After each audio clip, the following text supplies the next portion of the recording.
কিতাবুল মুকাদ্দাসের বিকৃতি ধারাবাহিকতা।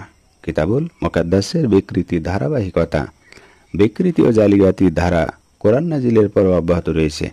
আপনি বাংলা ভাষায় প্রকাশিত বিগত 200 বছরের বাইবেলগুলি একত্রে অধ্যয়ন করলেই দেখবেন যে প্রত্যেক সংস্করণে অনেক পরিবর্তন আছে। তবে ভাষার পরিবর্তন নয়, বরং তথ্যের পরিবর্তন এবং বিকৃতি। এমনকি অনেক আয়াত বা শ্লোক পর্যন্ত বাদ দেওয়া হয়েছে। উল্লেখ্য যে ইংল্যান্ডের রাজা প্রথম তিনি ছিলেন জামোস। আর সেই রাজার সময় সেটা ছিল 1611 খ্রিস্টাব্দে। ইংরেজি ভাষায় বাইবেলের বিশুদ্ধ অনুবাদ প্রকাশ করা হয়। সেই সময়ের জন্য এটি অন্যান্য ভাষার কিতাবুল মুকাদ্দাসের মূল ভিত্তি ছিল। এটি কিং জেমস ভার্সন ছিল এবং অথরাইজড ভার্সন ছিল, এই নামে পরিচিত ছিল। সেই সময় 1952 খ্রিস্টাব্দে আমেরিকার 32 জন খ্রিস্টান ধর্মগুরু একত্রিত হয়ে কিং জেমস বাইবেলের ভুলভ্রান্তি দূর করে রিভাইজড স্ট্যান্ডার্ড ভার্সন, আর এই দুইয়ের ভেতরে এখানে দুটি সংস্কারের মধ্যে বিদ্যমান বৈবিধ্য ও প্রমাণিত কয়েকটি বিকৃতি আমরা উল্লেখ করব ইনশাআল্লাহ। প্রথমত যে ইনজিল থেকে ইচ্ছাকৃত বিয়োজন। যিশু তার শিষ্যদেরকে কিয়ামত সম্পর্কে উপদেশ প্রদান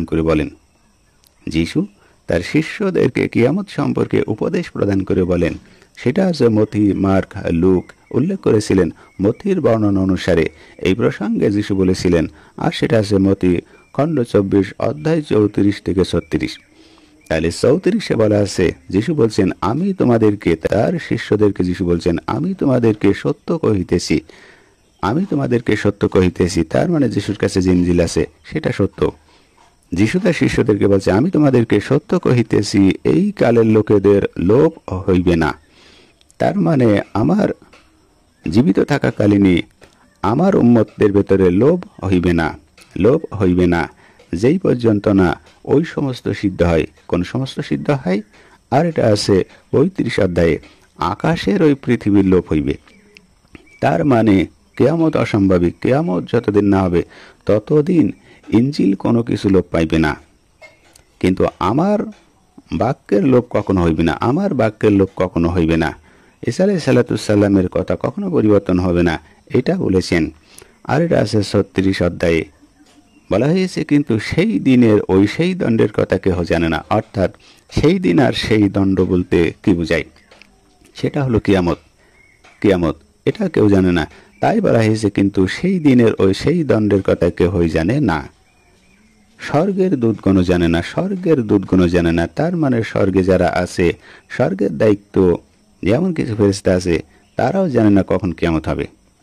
কেবল পিতা জানেন। যিশু বলছেন কেবল পিতা জানেন, তার মানে ঈশ্বর জানেন, আল্লাহ জানেন। এটা বলছেন কিয়ামত কখন হবে। আমরা এখানে ইনজিলের উদ্ধৃতি দিচ্ছি। এই হলো অথরাইজড ভার্সন বা কিং জেমস ভার্সন এর ভাষ্য। তাহলে আধুনিক গবেষণায় প্রমাণ করে যে এখানে 3টি শব্দ বাদ দেওয়া হয়েছিল। আর সেই শব্দগুলি আমরা উল্লেখ করব। প্রথম হলো যে পুত্র জানে না। তার মানে ঈসা আলাইহিস সালাম নিজেই জানেন না কিয়ামত কখন হবে। তাহলে রিভাইজড স্ট্যান্ডার্ড ভার্সনে এটা বাদ দেওয়া হয়েছে, এই শব্দগুলি সংযোজন করা হয়েছে। রিভাইজড স্ট্যান্ডার্ড ভার্সনের শব্দগুলি সংযোজন করা হয়েছে।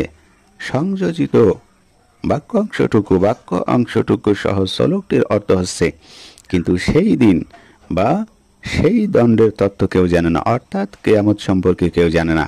ঈসা আলাইহিস সালাম বলেছিলেন তার শিষ্যদেরকে, স্বর্গস্থ দুতগণও জানে না। তার মানে স্বর্গে যারা আছে তারাও জানে না। অতএব স্বর্গে অনেক ফেরেশতারা আছে, তারা জানে না। পুত্র জানে না, তার মানে ঈসা আলাইহিস সালাম জানে না কিয়ামত কখন হবে। কেবল পিতা জানেন, তার মানে যিশু আলাইহিস সালাম বলছেন যে আমার পিতা জানেন। এই নয় যে ঈশ্বর তার পিতা জন্ম দিয়েছেন। পিতা শব্দের অর্থ হচ্ছে গার্জিয়ান, মুরব্বী, একজন দায়িত্বশীল। তার মানে ঈশ্বরকে বোঝানো হয়েছে। তাহলে এখানে দেখুন, আধুনিক গবেষণায় প্রমাণ করেছে যে এখানে 3টি শব্দ বাদ দেওয়া হয়েছিল। শব্দগুলি পুত্র জানে না, রিভাইজড স্ট্যান্ডার্ড ভার্সন, এই শব্দগুলি সংযোজন করা হয়েছে। সংযোজিত বাক্য অংশটুকু সহ শ্লোকটির অর্থ হচ্ছে, কিন্তু সেই দিনের বা সেই দণ্ডের তত্ত্ব কেহ জানে না, স্বর্গস্থ দূতগণও জানে না, পুত্রও জানে না, কেবল পিতা জানেন। এই কথাগুলো বাদ দেওয়া হয়েছে। তাহলে এই কথা সহ এই শ্লোকটি প্রমাণ করে যে যিশু বা যিশুর মধ্যে বিদ্যমান পুত্র সত্তা ঈশ্বর ছিলেন না, বিদ্যমান পুত্রও ছিলেন না এবং সত্তা ঈশ্বরও ছিলেন না যিশুর মধ্যে। এমনকি কিয়ামত কখন হবে সেই জ্ঞানও যিশু আলাইহিস সালাম ছিলেন না। যিশুকে ঈশ্বর বলে যারা, যিশুকে ঈশ্বর বলে যারা, এই বিশ্বাস যারা করেন, তাদের জন্য এই কথাটি মেনে নেওয়া অসম্ভব যে এই জন্য বাইবেলের লেখকগণ এই বাক্য অংশটুকু মুছে দিয়েছিলেন। এই বাক্য অংশটুকু মুছে দিয়েছিলেন। আরও মজার ব্যাপার হলো, লুকের বাইবেল থেকে এই শ্লোকটি পুরোই ফেলে দেওয়া হয়েছে, পুরোটাই ফেলে দেওয়া হয়েছে। দেখুন লুক খণ্ড 21 অধ্যায় 32 থেকে 34। তাহলে 32-এ বলা হয়েছে, আমি তোমাদেরকে সত্য বলেছি, যেই পর্যন্ত সমস্ত সিদ্ধ নাই হইবে সেই পর্যন্ত এই কালে লোকেদের লোপ হইবে না। তারপর 33 অধ্যায়ে বলা হয়েছে, আকাশের ওই পৃথিবীর লোপ হইবে, কিন্তু আমার বাক্যের লোপ হইবে না। তার মানে যিশু আলাইহিস সালাম যা বলেছেন ঈসা আলাইহিস সালাম তা সত্য, সেটার পরিবর্তন হবে না। 34 অধ্যায়ে বলা হয়েছে, কিন্তু আপনাদের বিষয়ে সাবধান থাকিও। সেখানে বলা হয়েছে, আপনাদের বিষয়ে সাবধান থাকিও, পাশে ভোগ পীড়ায় ও মত্ততায় এবং জীবিকার চিন্তায় তোমাদের হৃদয় ভারগ্রস্ত হয়, আর সেই দিন হঠাৎ ফাঁদের ন্যায় তোমাদের উপরে আসিয়া পড়িবে। অর্থাৎ এখানে বলেছেন, কিন্তু আপনাদের বিষয়ে সাবধান থাকিও, তার মানে নিজেরা সাবধান থাকিও। পাশে ভোগ পীড়ায়, তার মানে ভোগ সম্ভোগের জন্য তোমরা বিভিন্ন পথ বেছে নেবে এবং সেই ভোগ পীড়ার জন্য মত্ত হয়ে যাবে, এবং জীবিকার চিন্তায় তোমাদের হৃদয় ভারগ্রস্ত হয়ে যাবে, শুধু খাওয়া এবং দেরি মজুতের জন্য। এই করতে করতে হঠাৎ সেই দিন হঠাৎ ফাঁদের ন্যায় যেমন, তার মানে কিয়ামত আসিয়া পড়িবে, তোমরা কিছু জানো না। তাহলে এখানে ঈসা আলাইহিস সালামের ইনজিল থেকে ইচ্ছাকৃত বিয়োজন করা হয়েছে কিছু, তার প্রমাণ হলো। এবার আসুন 2 নম্বর পয়েন্ট, ইনজিলের মধ্যে ইচ্ছাকৃত সংযোজন। কিং জেমস ভার্সন অনুসারে যোহনের প্রথম পত্রে অধ্যায় 5 শ্লোক 7 থেকে 8 আমরা এখানে বলতে পারি যে, কারণ স্বর্গে 3 জন রহিয়াছেন। এখানে বলা হয়েছে স্বর্গে 3 জন রহিয়াছেন, যারা সাক্ষ্য সংরক্ষণ করেন, পিতা, বাক্য ও পবিত্র আত্মা, এবং তাহারা 3 জনই একই। এবং পৃথিবীতে 3 জন রহিয়াছেন, যাহারা সাক্ষ্য প্রদান করেন, আত্মা, জল ও রক্ত, এবং সেই 3 জনের সাক্ষ্যই একই। তাহলে আমরা এখানে কি দেখতে পারি? এইভাবে সহস্রাধিক বৎসর বাইবেল পাঠ করা হয়েছে। এখন খ্রিস্টান পণ্ডিতগণ একমত হবেন যে এই কথাগুলি তৃতীয়বাদ প্রতিষ্ঠার জন্য সংযোজিত। এখানে মূল কথা ছিল 3 জন সাক্ষী রয়েছেন, আত্মা, জল ও রক্ত, এবং এই 3 জনের সাক্ষ্য একই। তাহলে তৃতীয়বাদ প্রতিষ্ঠার জন্য বাইবেল লেখকগণ অতিরিক্ত কথাগুলি সংযোজন করেন। রিভাইজড স্ট্যান্ডার্ড ভার্সনের ভাষ্য আমরা উল্লেখ করেছি, বস্তুত 3 সাক্ষ্য দিয়েছেন। এখানে বলা হয়েছে বস্তুত 3 সাক্ষ্য দিয়েছিলেন, আর হলো আত্মা, জল ও রক্ত, এবং সেই 3 সাক্ষ্য একই সাক্ষ্য। তাহলে এখানে কি বলা হয়েছে? ইনজিলের মধ্যে ইচ্ছাকৃতভাবে সংযোগ করা হয়েছে। এবার আমরা যেটা দেখব 3 নম্বর পয়েন্ট, ইনজিলের মধ্যে ইচ্ছাকৃত বিকৃতি, আর সেটা আছে প্রেরিত খণ্ড 3 অধ্যায় 13 কিং জেমস ভার্সনে। আমরা সেটা উল্লেখ করব ইব্রাহিম আলাইহিস সালামের এবং ইসাইক আলাইহিস সালামের ও জাকর আলাইহিস সালামের ঈশ্বর।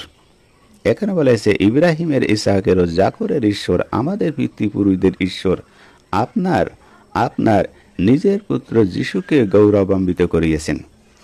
চিন্তা করেন, ইব্রাহিম, ইসাহাকের ও জাকরের ঈশ্বর, আমাদের পিতৃপুরুষদের ঈশ্বর আপনার নিজের পুত্র যিশুকে গৌরবান্বিত করেছিলেন। কিন্তু রিভাইজড স্ট্যান্ডার্ড ভার্সনের কথাটি কি বলা হয়েছে? ইব্রাহিমের, ইসাহাকের ও জাকরের ঈশ্বর, আমাদের পিতৃপুরুষদের ঈশ্বর, আপনার বান্দা নিজের গোলাম যিশুকে গৌরবান্বিত করেছেন। তাহলে ওপরে কি বর্ণনা আর নিচে কি বর্ণনা, দুটো সংস্কারের ভেতরে পার্থক্যটা দেখুন। অর্থাৎ ঈসা মসীহ আল্লাহর বান্দা ছিলেন এই কথাটি গোপন করতে বান্দা শব্দটি পুত্র বানানো হয়েছিল। বান্দা শব্দটি পুত্র বানানো হয়েছিল। একই রূপ জালিয়াতি দেখুন, একই রূপ জালিয়াতি দেখুন। দেখুন প্রণীত খণ্ড 4 অধ্যায় 27, সেখানে বলা হয়েছে তোমার পবিত্র দাস যিশু, তোমার পবিত্র দাস যিশু এই কথাটি বিকৃতি করে, এই কথাটি বিকৃতি করে। তোমার পবিত্র পুত্র যিশু বানিয়েছিল, তোমার পবিত্র যিশু বানিয়েছিল। তাহলে কিভাবে বিকৃতি করেছেন দেখেন। এবার আসুন 4 নম্বর পয়েন্ট, এবার আসুন 4 নম্বর পয়েন্ট। আর সেটা হলো কোরআন দিয়ে ইনজিলের বিশুদ্ধতা দাবি করেছিলেন। ইহুদি এবং খ্রিস্টানরা কোরআন দিয়ে ইনজিলের বিশুদ্ধতা দাবি করেছেন। খ্রিস্টান ধর্মগুরুগণ উপরের তথ্যগুলি গোপন করে মুসলিমদের ধোঁকা দিতে কোরআনের আয়াতের আংশিক বিকৃতির অর্থ দিয়ে দাবি করেন যে প্রচলিত তাওরাত ইনজিল সঠিক। প্রচলিত মানে বর্তমান যে তাওরাত ইনজিল আমরা দেখতে পাচ্ছি এটা সঠিক দাবি করেছেন। এইরূপ দুটি বিষয় উল্লেখ আমরা করছি। আল্লাহ বলেছেন জেনে রাখো, আল্লাহ বলেছেন জেনে রাখো, আল্লাহর বন্ধুদের কোনো ভয় নেই এবং তারা দুঃখিত হবে না যারা ঈমান আনে ও তাকে অবলম্বন করে। তাদের জন্য আছে সুসংবাদ দুনিয়া ও আখেরাতে। আল্লাহর বাক্যবলির কোনো পরিবর্তন নেই, এটাই মহা সাফল্য। তাহলে এখানে সূরা ইউনূসের 62 এবং 64 নম্বর আয়াতে আল্লাহ বলেছেন, এখানে আল্লাহ বলেছিলেন যে আল্লাহর বন্ধুদের সুসংবাদ ও সাফল্যের বিষয়ে আল্লাহর বাক্য, বাণী বা বিধান কেউ রদ বা পরিবর্তন করতে বা আল্লাহর বন্ধুদের ব্যর্থ করতে পারবে না। খ্রিস্টান প্রচারকগণ সকল কথাই বাদ দিয়ে লা তাবদিলা লি কালিমাতুল্লাহ, আল্লাহর বাক্যবলির পরিবর্তন নেই এই কথাটি দিয়ে দাবি করেন যে তাওরাত ইনজিল ইত্যাদি আল্লাহর কালাম, যেহেতু কেউ তা পরিবর্তন করতে পারবে না।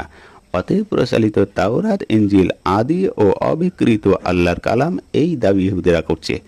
অথচ আমরা জানি যে তাওরাত ইনজিল তারা বিকৃতি করেছে। আমরা প্রতারণাটা ধরে দেওয়ার জন্য নিম্নের কিছু বিষয় উল্লেখ করব ইনশাল্লাহ। এখানে আল্লাহর কালেমা বা বাক্যের কথা বলা হয়েছে, আল্লাহর কালেমা বা বাক্যের কথা বলা হয়েছে, আল্লাহর কিতাবের কথা বলা হয়নি। আল্লাহ যে কথা বলেন তা আল্লাহর বাক্য বা কালেমা, আর আল্লাহর কালেমা লিখিত রূপ কিতাব। এখানে বলা হয়েছে আল্লাহর বাক্য বা কথা পরিবর্তন হয় না, কারণ আল্লাহ অদাভঙ্গ করেন না। কিন্তু আল্লাহর কালামের লিখিত গ্রন্থ বিকৃত হয় না, তা কখনোই আল্লাহ বলেননি। বরং তিনি বারংবার বলেছিলেন যে ইহুদি খ্রিস্টানগণ আল্লাহর কালামের লিখিত রূপ পরিবর্তন করেছে, অনেক কালাম ভুলে গিয়েছে বা হারিয়ে ফেলেছে এবং অনেক জাল বই লিখে আল্লাহর নামে চালিয়েছে। আর এটা রেখেছে সূরা বাকারা আয়াত নাম্বার 79, তারপর আছে সূরা আলে ইমরান আয়াত নাম্বার 78, তারপর আছে সূরা মাইদা আয়াত নাম্বার 13, 14 ও 41।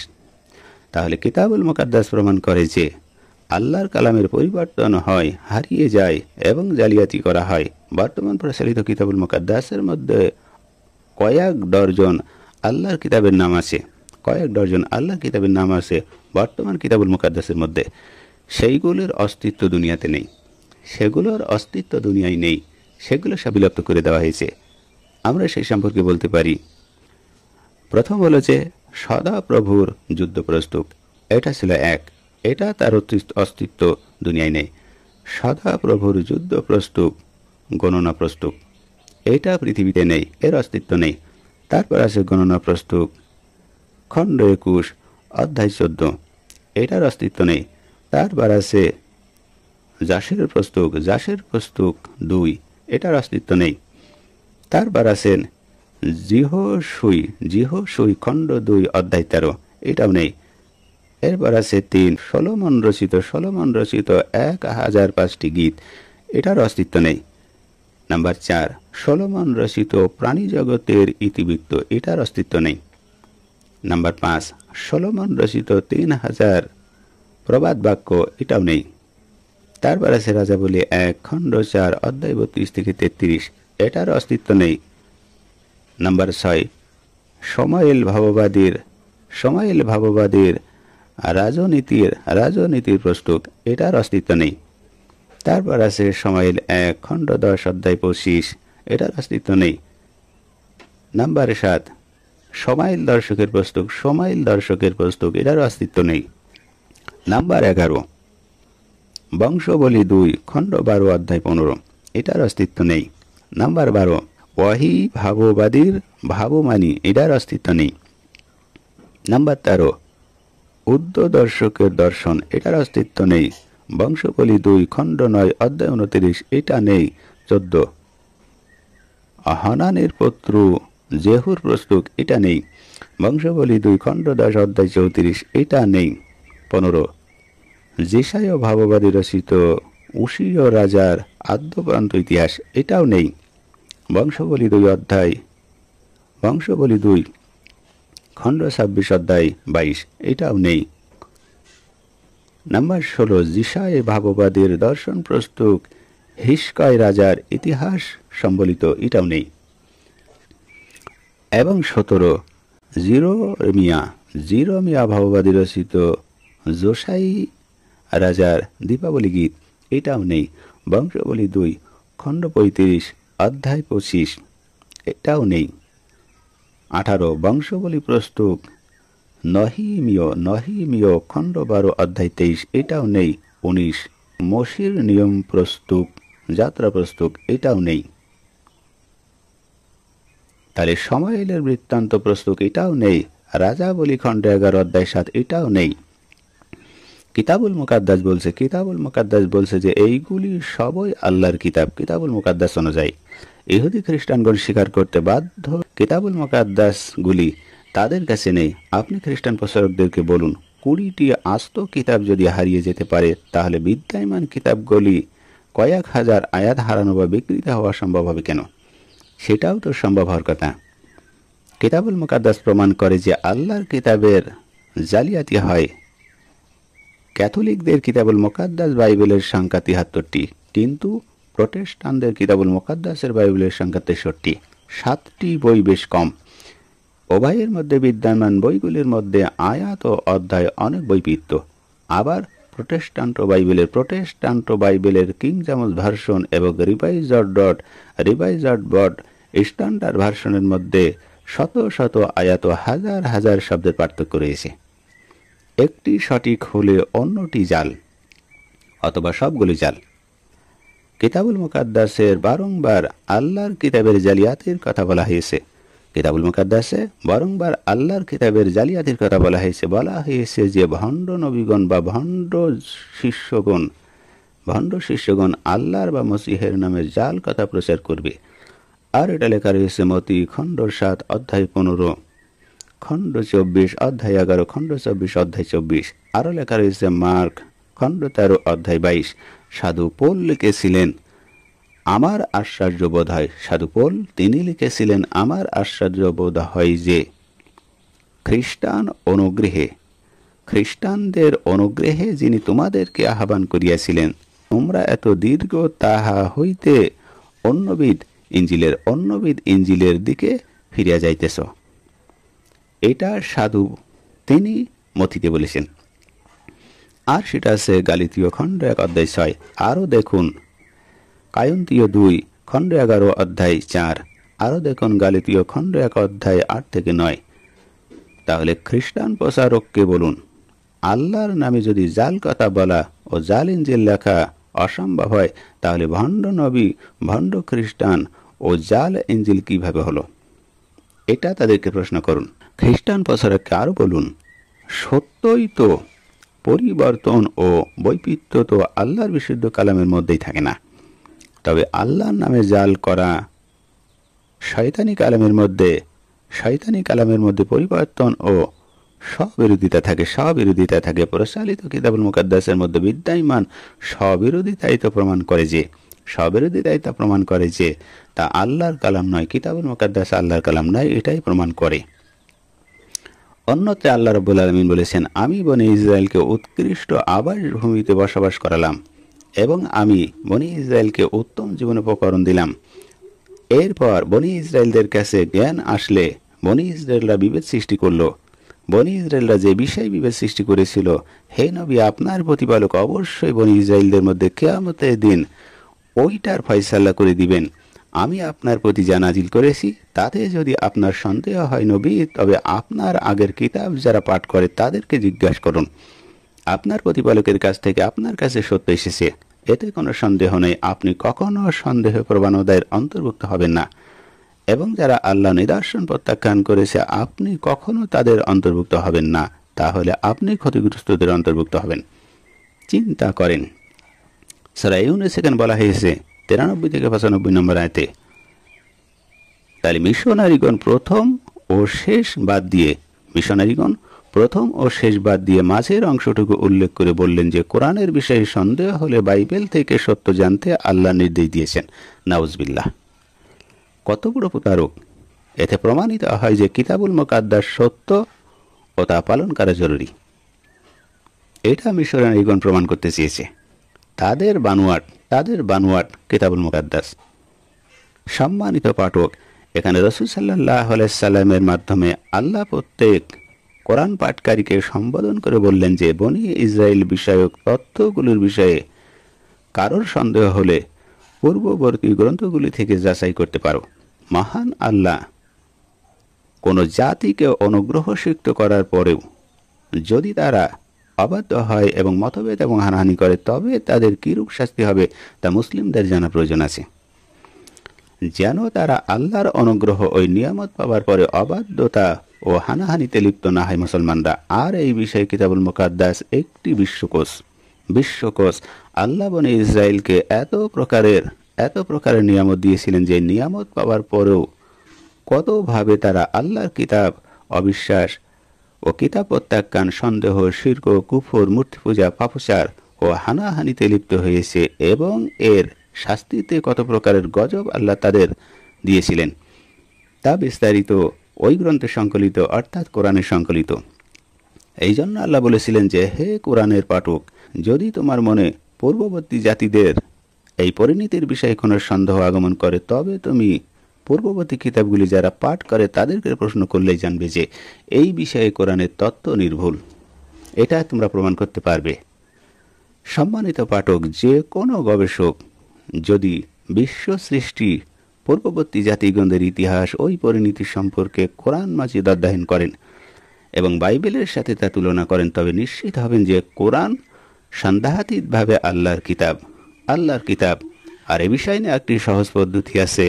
ডক্টর মরিস বুকাইলি তিনার একটা রচিত বই আছে, আর সেটা আছে বাইবেল, কোরআন ও বিজ্ঞান। এই বইটা যদি আপনারা পড়েন তাহলে আরো সহজভাবে ধরতে পারবেন যে তারা কি করেছিল, তাদের কিতাবগুলো কিভাবে বিকৃতি করেছে তারা। এবার আমরা যে পয়েন্টটা নিয়ে কথা বলবো, কোরআন অবিকৃত অথচ তাওরাত ইনজিল বিকৃত কিভাবে। খ্রিস্টান প্রচারকগণ বলেন যে কোরআন যেমন লাখ লাখ মানুষ পড়ে বিকৃত করা যায় না, তেমনি তাওরাত ইনজিলও বিকৃত করা সম্ভব ছিল না। এরা বলে খ্রিস্টান প্রচারকগণ এটা বলে।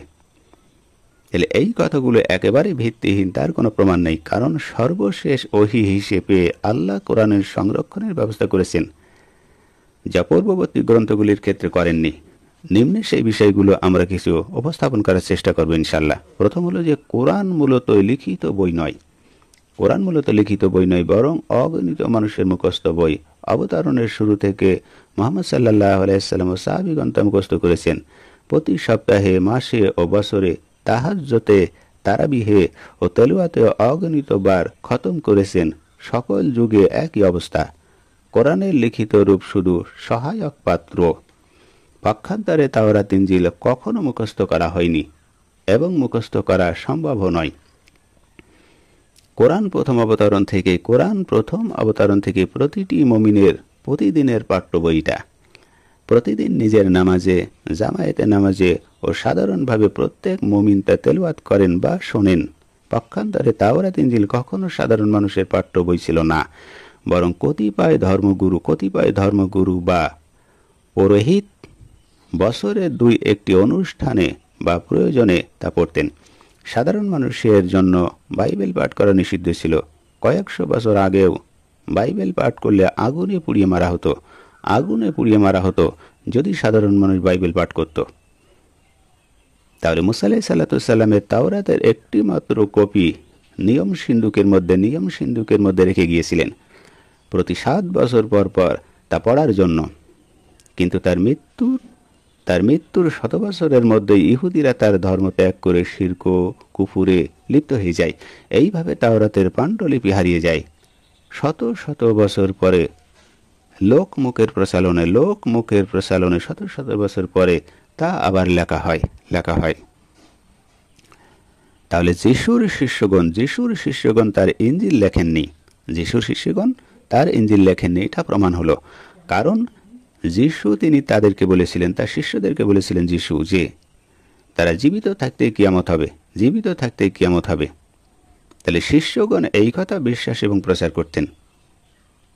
তারা জীবিত থাকতে কিয়ামত হবে এটা প্রচার করতেন যিশুর শিষ্যরা। এই জন্য যিশুর শিষ্যরা তার বাইবেল অর্থাৎ ইঞ্জিল লেখেনি।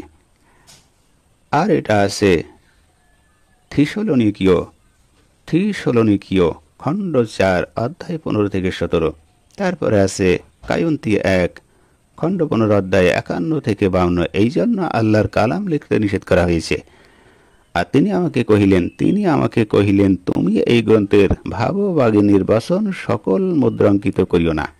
তার মানে ঈশ্বর ঈসা আলাইহিস সালাতুসাল্লামকে বললেন, তুমি এই গ্রন্থের ভাববাগিনীর বচন সকল মুদ্রাঙ্কিত করিও না, লিখিও না, কেননা সময় সন্নিকটে। আর আমরা জানি ঈসা আলাইহিস সালাতুসাল্লামের পরে শেষ নবী মুহাম্মদ সাল্লাল্লাহু আলাইহি ওয়াসাল্লাম, অতএব সময় সন্নিকটে, কিয়ামত কবি নিকটে। এই জন্য আল্লাহ ঈসা আলাইহিস সালাতুসাল্লামকে লিখতে নিষেধ করেছেন, কেন সময় সন্নিকটে। আর এটা আছে প্রকাশিত বাক্যে খণ্ডে 22 অধ্যায় 10 থেকে 11। তাহলে খ্রিস্টান গবেষকগণ একমত হবেন যে যিশুর তিরোধানের পরে 200 বছরের মধ্যে প্রচলিত ইঞ্জিলগুলির কোনো নামও কোথায় পাওয়া যায় না। এই সময় খ্রিস্টানগণ অনেক কষ্ট এবং ত্যাগ স্বীকার করে বিভিন্ন দেশে খ্রিস্টান ধর্ম প্রচার করেছেন, কিন্তু কেউ যিশুর ইঞ্জিলের কোনো লিখিত রূপ সংরক্ষণ করেনি। প্রথম শতাব্দীর মধ্যে এশিয়া, আফ্রিকা ও ইউরোপের বিভিন্ন স্থানে খ্রিস্টান চার্চ প্রতিষ্ঠিত হয়েছে, বিশপ নিযুক্ত হয়েছে। এই সকল বিশপের অনেক চিঠি ও বই এখনো সংরক্ষিত আছে, কিন্তু সেইগুলিতে প্রচলিত ইঞ্জিলগুলির কোনো নাম উল্লেখ নেই। আমরা জানি 200 বছর পর্যন্ত কোনো চার্চে কোনো ইঞ্জিল শরীফ সংরক্ষিত রাখা বা পঠিত হওয়া তো দূরের কথা, এগুলোর কোনো উল্লেখই পাওয়া যায় না। অর্থাৎ মথি, মার্ক, লুক ও যোহনের লেখা ইঞ্জিল নামে কোনো পুস্তক যে পৃথিবীতে বিদ্যমান, এ কথাটি 200 বছর পর্যন্ত কেউ জানত না। এটি কোনো বিতর্কিত তথ্য নয়, বরং সকল খ্রিস্টান কর্তৃক স্বীকৃত তথ্য দিলাম। তাহলে এরপর সমাজে অগণিত ইঞ্জিল প্রকাশ পেতে থাকে। যাজকগণ ওই সকল ইঞ্জিলের মধ্যে থেকে তাদের পছন্দনীয় ইঞ্জিলগুলোকে সঠিক এবং বাকি ইঞ্জিলগুলোকে সন্দেহজনক বলে তারা প্রমাণ করতে চায়। এবলেও তারা দাবি করেন যে কোনটি সঠিক এবং কোনটি সন্দেহজনক তা নিয়ে তাদের মতভেদের অন্ত নেই। আবার সঠিক ইঞ্জিলগুলির পাণ্ডুলিপির মধ্যেও অগণিত বৈচিত্র্য বিদ্যমান। খ্রিস্টান প্রচারকগণ বলতে চান যে মুহাম্মদ সাল্লাল্লাহু আলাইহি সাল্লামের ওফাতের 30 বছর পরে ওসমান রাদিয়াল্লাহু তাআলা আনহু কোরআন সংকলন করেছিলেন। 30 বছরের বিকৃতির সম্ভাবনা ছিল। যাদের ধর্মগ্রন্থ 300 বছর পরে সংকলিত, তারা 30 বছর নিয়ে চিন্তা করেন। তাদের এই কথা পুরোটাই মিথ্যা। আমরা আগেই বলেছি যে কোরআন মূলত মুখস্থ বই। প্রায় সকল মুসলিম তা মুখস্থ করেছেন এবং রেখেছেন। রাসূল সাল্লাল্লাহু আলাইহি সাল্লামের সময় সাহাবীগণ তা লিখে রাখতেন। 11 হিজরিতে রাসূল সাল্লাল্লাহু আলাইহি সাল্লামের ইন্তেকালের পরের বছর অর্থাৎ 12 হিজরিতে আবু বকর রাদিয়াল্লাহু তাআলা আনহু কোরআনের লিখিত পাণ্ডুলিপি সংকলন করে রাখেন। যখন ইরান, ইরাক, সিরিয়া, মিশর বিভিন্ন দেশে অগণিত মানুষ দলে দলে ইসলাম গ্রহণ করতে লাগলেন, তখন নতুন মুসলিমদের জন্য লিখিত কোরআনের প্রয়োজন হতো। এখানে নিজের ইচ্ছা মতো কারোর মুখে শুনে কোরআন লিখতে শুরু করেন। অনেকে এটা করেন। অনেকে নিজের ইচ্ছা মতন কারোর মুখে শুনে কোরআন লিখতে শুরু করেন, এতে ভুল হবার সম্ভাবনা দেখা দেয়। এই জন্য 23 হিজরি সালে অর্থাৎ রাসূল সাল্লাল্লাহু আলাইহি ওয়াসাল্লামের ওফাতের 12 বছরের মাথায় ওসমান রাদিয়াল্লাহু তাআলা আনহু খলিফা হওয়ার পরে আবু বকর রাদিয়াল্লাহু তাআলা আনহুর পাণ্ডুলিপিগুলোকে কয়েকটি কপি করে মুসলিম বিশ্বে সর্বত্র প্রেরণ করলেন, যাহাতে মুসলমানদের এটা পড়তে সহজ হয়। তাহলে খ্রিস্টানগণ বললেন যে ওসমান রাদিয়াল্লাহু তাআলা আনহুর সময়ে কোরআনের এক কপি রেখে অন্য কপি পুড়িয়ে ফেলা হয়, কাজেই কোরআনের বিকৃতির সম্ভাবনা আছে। এখন আপনি বলুন বর্তমানে যদি কোরআনের সব কপি পুড়িয়ে ফেলা হয় তাহলে কি কোরআন বিকৃত হবে, না হাফিজগণ অবিকৃতভাবে তা তেলাওয়াত করবেন? বর্তমান সময়ের চেয়ে সাহাবীদের যুগে কোরআন মুখস্থ করার আগ্রহ অনেক বেশি ছিল। হাজার হাজার হাফিজ সাহাবী তাবি মুসলিম বিশ্বে ছড়িয়েছিল। আরবি লেখন পদ্ধতির ভুলে যেন লিখিত কোরআনের মধ্যে কোনো ভুল ঢুকে না পড়ে, এই জন্য ওসমান রাদিয়াল্লাহু তাআলা আনহু আবু বকর রাদিয়াল্লাহু তাআলা আনহুর সংকলিত পাণ্ডুলিপিটির কয়েকটি কপি সর্বত্র প্রেরণ করলেন এবং নির্দেশ দিলেন যে এই পাণ্ডুলিপির সাথে যে সকল লিখিত কোরআনের মিল হবে না সেগুলো পুড়িয়ে ফেলতে, যেন অহাফিজ সাধারণ মুসলিম ভুল পড়া থেকে তারা রক্ষা পান। তাহলে আজকের আমাদের আলোচনার বিষয়বস্তু হলো যে বিকৃতি ও জালিয়াতির ধারা কোরআন নাজিলের পরও অব্যাহত রয়েছে, এটা হচ্ছে প্রথম। এবং দ্বিতীয় হলো যে ইনজিলের মধ্যে ইচ্ছাকৃত সংযোজন। তারপরে যে পণ্যের কথা বলেছে ইনজিলের মধ্যে ইচ্ছাকৃত বিকৃতি করা। তারপর কথা বলেছে কোরআন দিয়ে ইনজিলের বিশুদ্ধতার দাবি করেছে ইহুদি খ্রিস্টান। তারপর কথা বলেছি লাস্টে কোরআন অবিকৃতি অথচ তাওরাত ইনজিল বিকৃতি। আজকের আমাদের এই 4 থেকে 5টি পর্ব একত্রিত করলাম এবং যে তথ্যগুলো আমরা দিলাম এগুলো কিতাবুল মুকাদ্দাস অর্থাৎ বাইবেল থেকে এবং বাইবেলের বিভিন্ন ভাষ্য থেকে, সেখানে খণ্ড, অধ্যায়, শ্লোক আমরা সবকিছু উপস্থাপন করেছি। আপনারা যেটি এটা দেখতে চান, এর সত্যতা প্রমাণ করতে চান, তাহলে আপনারা কিতাবুল মুকাদ্দাসে ঢুকুন এবং তার সত্যতা প্রমাণ করে দেখতে পারুন। আল্লাহ পাক রব্বুল আলামিন ইহুদি খ্রিস্টানদেরকে বুঝবার মতন এবং সঠিক পথে আনার মতন তৌফিক দান করুন। সকলে বলুন আমিন।